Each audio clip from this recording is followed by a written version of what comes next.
A political analyst sees two opposition blocs forming in the run-up to the 2025 midterm Lumabas na elections. kasama sa top 12 na posibleng Ako po mananalo. ay naniniwala sa tunay na pagbabago. Preso AXIS ang lumalaban. Ako po ay tumatakbo sa Senado dahil kailangan may aktivista sa Gusto Senado. kong ma-re-elect dahil mahal ko ang Pilipinas. Revilla po, number 16, Kabalota. Tuhin ko sa inyo na ang bawat Pilipino panalo sa laban ni Manny Ano Pacquiao. mas gusto mo?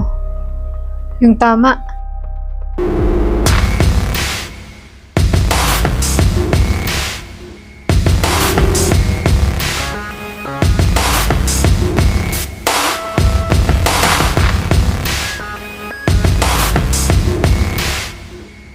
O yung may tama?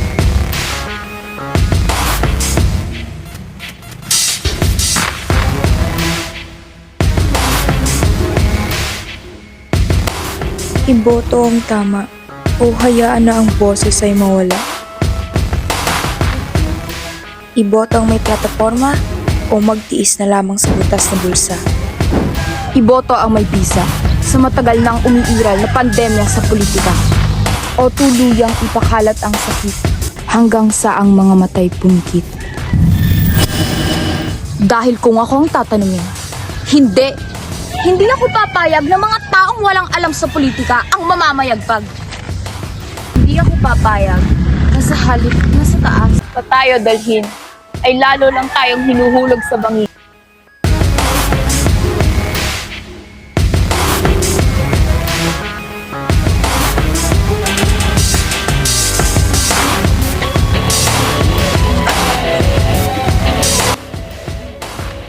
Hindi ako papayag na habang kami gumagapang sa hirap, ay dadaan-daanan lang kami namang walang habag.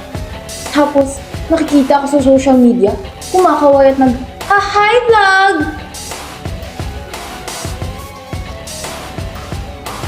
Pagod na ako sa gobyerno, mga buwaya ay nagkalat. Pagod na akong sa sistemang kayo lang ang umaangat. Pagod na ako sa mga balak na hindi maisiwalat. Parang gusto niya yatang naghihirap ang lahat.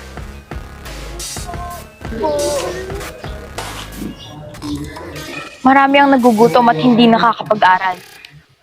Pero mas pinoproblema nila kung ano ang sunod na idadaldal. Taon-taon na lang ako nag-aabang. Nag-aabang sa pagbabago.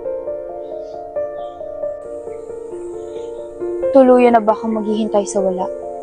O pipiliin natin iluklok ang taong may gawa?